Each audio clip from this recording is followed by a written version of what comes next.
Cordial saludo, estimados estudiantes.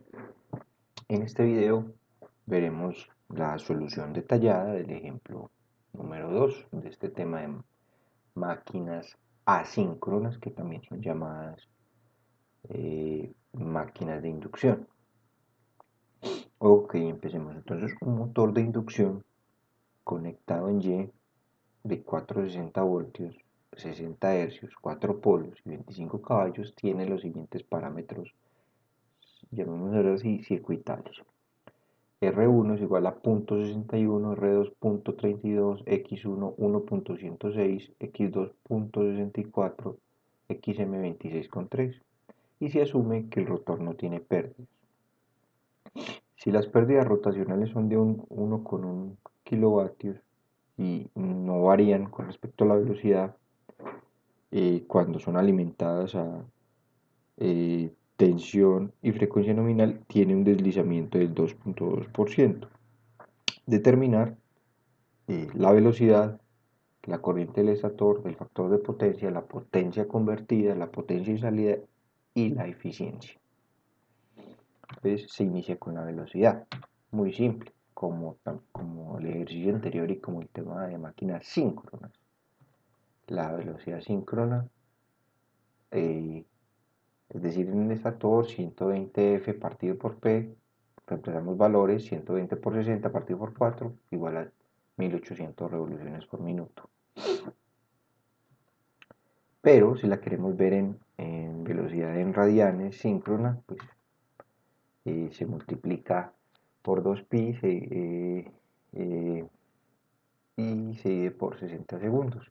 Se cancelan las unidades y tenemos el valor.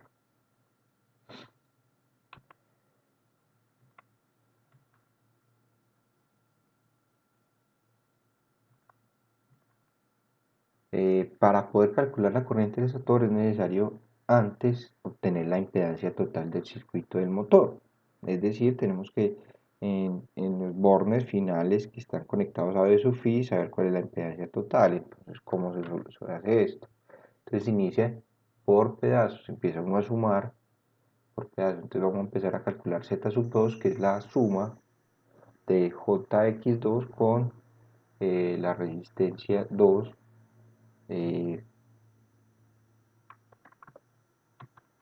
partido por el deslizamiento. Se reemplazan los valores y se obtiene el valor 15,10, ángulo de 1,76 ohmios. Entonces ahora esta impedancia Z2 se debe calcular en paralelo con la rama de magnetización, que son RC y JXM.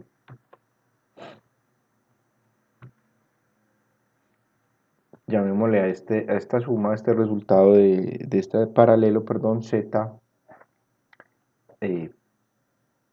Z sub alfa. Entonces, como el cálculo de cualquier elemento en paralelo es esta ecuación, el inverso de la suma de sus elementos.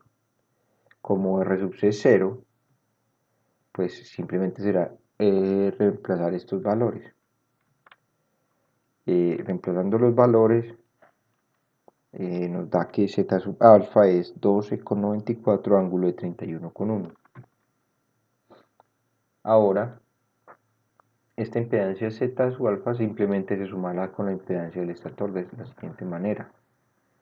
La Z total es igual a la Z del estator más Z alfa. Reemplazamos los valores. Bueno, recordamos que el Z del estator es R1 más JX1 y reemplazamos los valores y obtenemos que el Z total es 14,07, ángulo de 33,6. Entonces, ya sí podemos calcular la corriente del estator porque ya tenemos la impedancia total.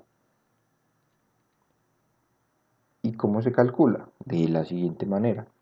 La corriente del estator es igual a B sub phi partido por la Z total por el hecho de estar en esta conexión que es de Y pues se divide la tensión eh, por raíz de 3.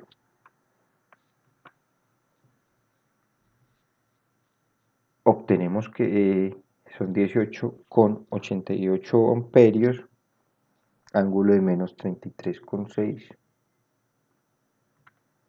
Sí,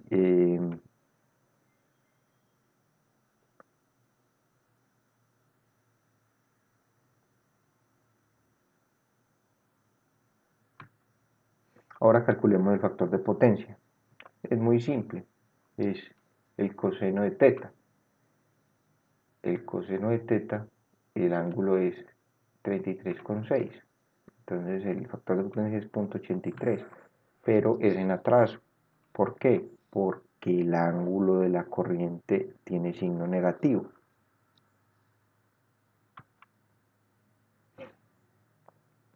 Ahora calculemos la potencia convertida y la potencia de salida.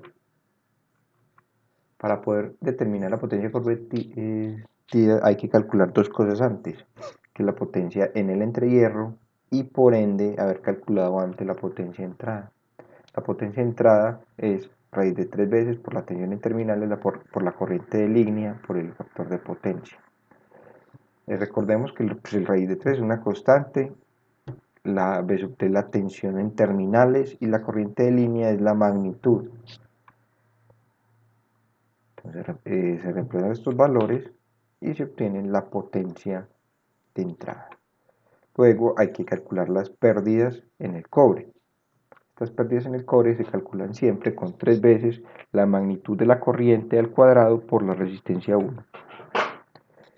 3 veces 18,8 porque es la magnitud al cuadrado por la resistencia 1, obtenemos que las pérdidas en el cobre son 685 vatios.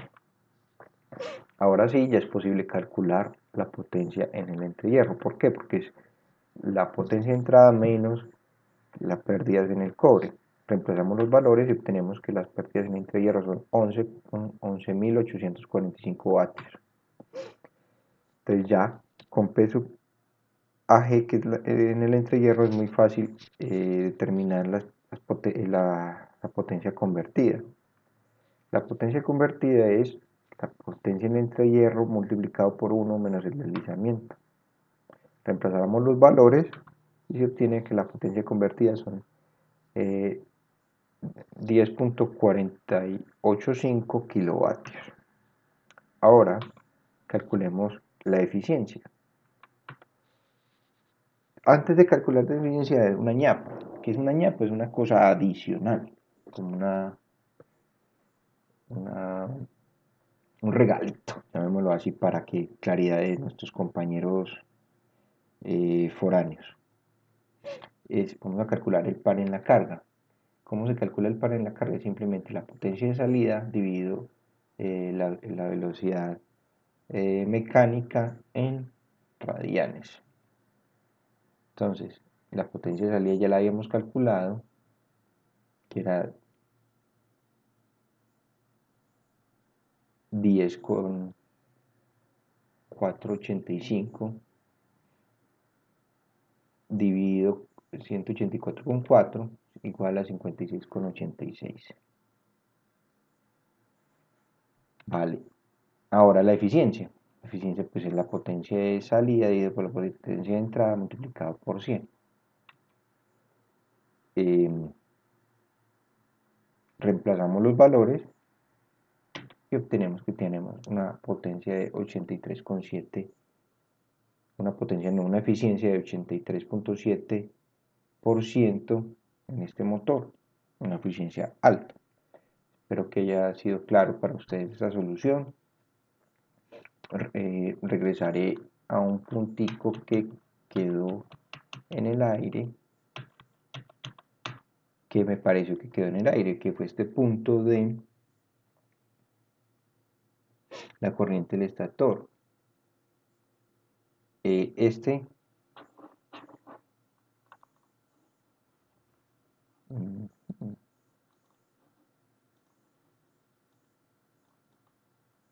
punto de la tensión en Y, que P sub phi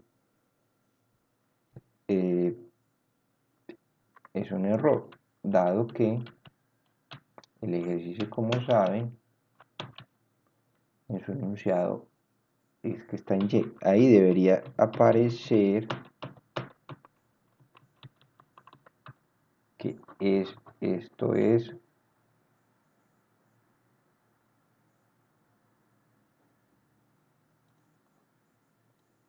en delta, ¿vale? Por eso ahí fue que paré. Bueno, señores estudiantes, muchas gracias, que estén muy bien. Hasta luego.